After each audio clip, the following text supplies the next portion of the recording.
Abot 2,000 estudyante ang sumabak sa CPR at BLS training ng PHA sa Barangay Dangka High School, lungsod ng Marikina.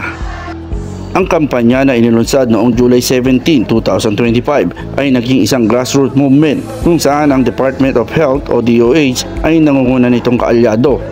Ang Philippine Heart Association o PHA ay naghahanda para sa ika-10 pambansang araw ng CPR Day na naglalayong dalhin ang pagsasanay ng CPR sa iba't ibang lugar. Kabilang narito ang Barangay Dangka High School, Marikina, kung saan ginaganap ang first aid training. Malaking tulong siya sa akin kasi nakailan beses na po ako na-attend dito, which is medyo familiarized na po sa ginagawa. And plus, mas natututunan ko po and na-master po yung skill para po makabuhay. So, ibig sabihin, as a student po, may responsibilidad din po ako bumuhay. Ibig sabihin, I can be a hero po. As a scout, kailangan pong handa po kami lagi sa mga sitwasyon na parang di po kasi natin malalaman kung meron pong mag-cardiac arrest. Kaya po sa training po na to, parang tinuro po sa amin na maging handa pa po lalo sa mga ganun na sitwasyon.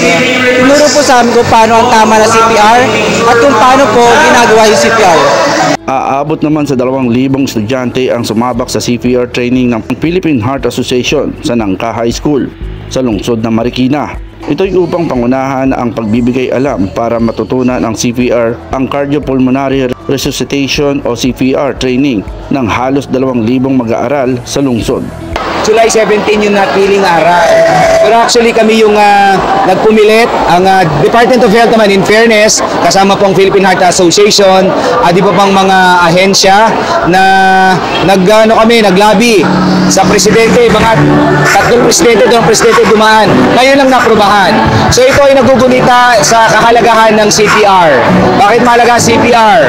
Gusto ko kasi naming matutunan ng bawat mamamayang Pilipino.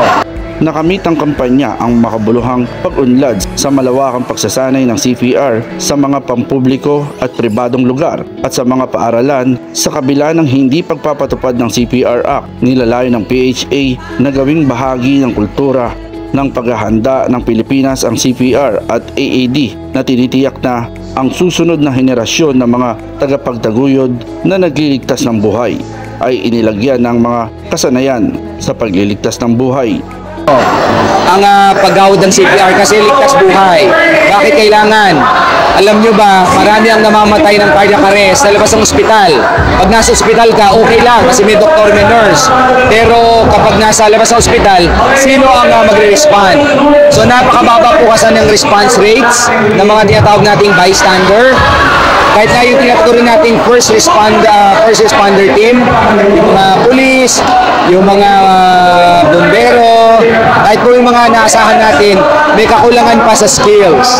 So hopefully through this National CPR Day, lahat ng miyembro ng pamayanan, ng komunidad ay ma-realize ang kahalagahan ng CPR.